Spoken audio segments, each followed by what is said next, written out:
Hi everyone, in this week tutorial I will show you how to add a blank page to any book to, for example, write notes using the Kilonotes app.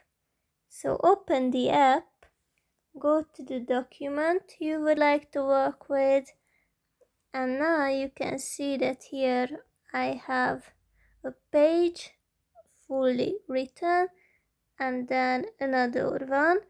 But before this one, I'd like to have a blank page to take some notes.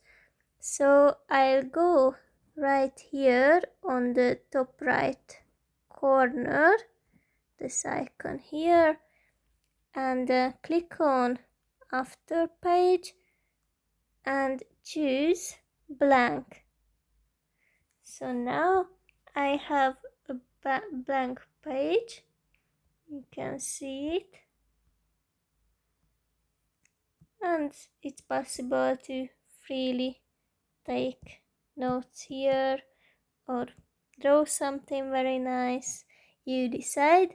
I hope it helps and have a nice day.